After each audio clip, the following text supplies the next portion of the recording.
China is going to be our biggest threat in years to come, Peter. Mark my words. Get that relationship back to where it was. And We're pushing hard because they've got more power. The relationship between China and Australia is one of the biggest diplomatic challenges of our generation. A war of words and escalating trade tensions have dominated headlines recently. I would say Australians have had a rude awakening about the realities of the relationship with China. No other country is being targeted like we are at the moment. But the latest data shows it's not all bad. And the question we need to be asking now is, where do we go from here?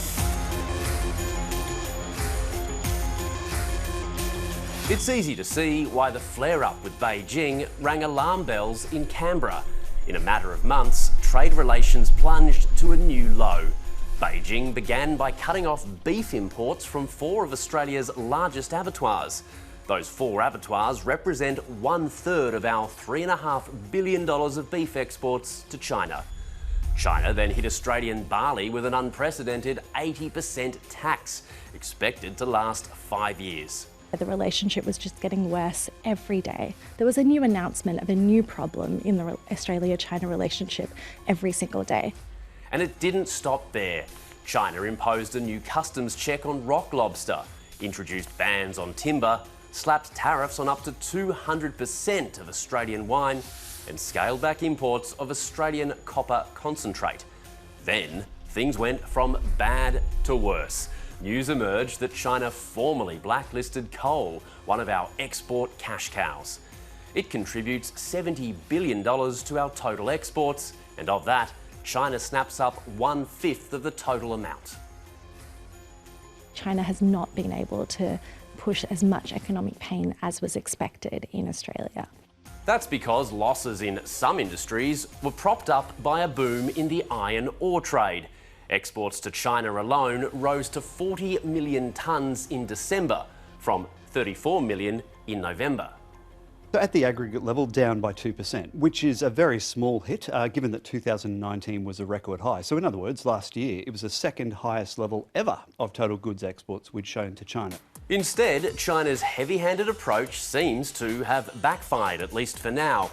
Despite decades of building influence in Australia, Beijing's friends here are now dwindling. In the past 2 years, we've seen trust in China halve, with only 23% of Australians saying they trust China. As long as China is targeting our farmers, targeting our universities, why would the Australian public have a positive vision of that sort of international actor?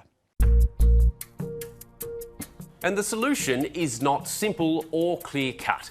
Mitigating risk is one proposal, meaning Australia finds other trade partners to make sure our export dollars don't dry up. But it's not a viable alternative in the near future. There is always the scope for the government to encourage trade diversification to mitigate that shock. But the reality is as our lobster producers have found, we're a medium-sized open economy and we ultimately don't get to choose, on the whole, where the demand for our goods and services comes from. Patching up the relationship is another alternative, although it won't be easy. But it doesn't necessarily mean bowing to all of China's demands. China's formed the assessment that Australia is now aligned itself with the United States to attack China's interests. That's a fundamental problem for Beijing. I suspect one of the reasons that the Australian government is kind of holding the line that it has taken on China is that they recognise any form of concession would be seen as a whole-scale kowtowing. But politicians hoping for a breakthrough have so far been disappointed. Phone calls and meetings at a ministerial level are non-existent. So Australian officials are calling the current tactic strategic patience, essentially bracing for an ongoing standoff with China. You don't address this assessment that China has formed, that we're aligning ourselves with the United States to attack China, with just a few flowery words and a few happy speeches. They can do nothing, continue to behave in the way they're behaving at the moment, where they say they would like to meet with Chinese leaders, they would like to cooperate on shared challenges, but they don't want to back down on sovereignty, foreign interference, cyber attacks. Realistically, Australia's prickly politics with China isn't even close to being over yet. In fact, it might be the new normal. The best case scenario now is to find some sort of middle ground.